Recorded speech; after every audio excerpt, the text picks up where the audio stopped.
Hi hello जय महाराष्ट्र. श्री स्वामी समर्थ सर्वांना. तर सर्वांनी बघून सांगा की ही भाजी कोणती आहे. तर ही आहे एक रानभाजी, जे पावसाळ्यामध्ये बऱ्याचशा अशा आपल्याला शेतामध्ये रानभाज्या मिळत असतात, ज्या वेगवेगळ्या आजारावर खूप गुणकारी असतात. तर असंच मी माझ्या शेताकडं फवारणीला गेले असता ही एक रानभाजी मी घेऊन आले होते.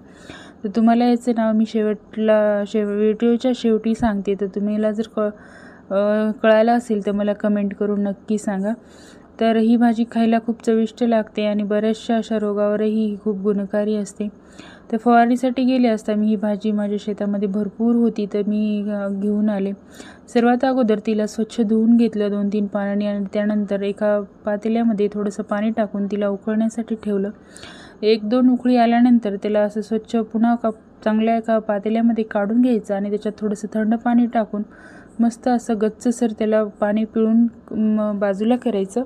तर पूर्ण पाणी काढल्यानंतर त्याला असं मोकळं करून त्याच्यावरती मीठ आणि मिरची थोडंसं टाकून छानसं मिक्स करून घ्यायचं. तर ह्या भाजीला जास्त काही साहित्य लागत नाही. ह्यामध्ये फक्त कांदा आणि लसूण खूप छान चविष्ट लागतो. तर कांदा जास्त बारीक ठेचायचा नाही, तर मोठ्या पाकळ्या थोडंसं त्याला ठेचून घ्यायचं. भरपूर असा कांदा कापून घ्यायचा, कारण कांद्याने आणि लसणाने या भाजीला खूप छान चव येते. तर ही भाजी माझ्या आजीला खूप आवडते आणि आजीने सांगितलेल्या पद्धतीनेच मी बनवत असते.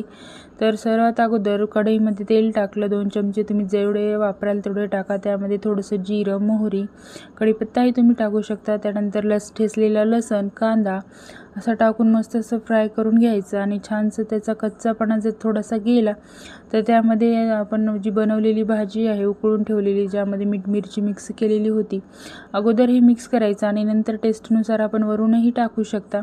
तर ह्याच्यामध्ये तुम्ही थोडंसं कोथिंबीरचं टाकू शकता. त्यानंतर शेंगदाण्याचं कूटही तुम्ही टाकू शकता. तर रानभाज्या ह्या एवढ्या चविष्ट आणि आरोग्यासाठी एकदम उत्तम असतात.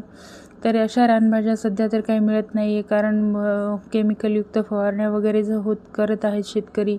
तर आपण आपली संस्कृती, आपली परंपरा ही विसरत चाललो आहे. अगोदर ह्या रानभाज्या मिळवण्यासाठी खूप आपले आजी आजोबा जे होते ते ह्या रानभाज्या वगैरे खूप खायचे, कारण त्यांचे शरीरही तसंच होतं, त्यांचं जेवणही ओरिजिनल होतं. आपल्याला सध्या सगळं भेसळ मिळते. तर ही परंपरा आजही कायम असावी. तर रानभाज्या हे याच दिवसामध्ये मिळत असतात. तर ही रानभाजी मी आणली होती आणि लगेच खायची होती. मस्त म्हणजे भाकरी पण टाकली आणि अशी खायला एकदम मस्त झाली होती. तुम्ही नक्की बनवून पहा.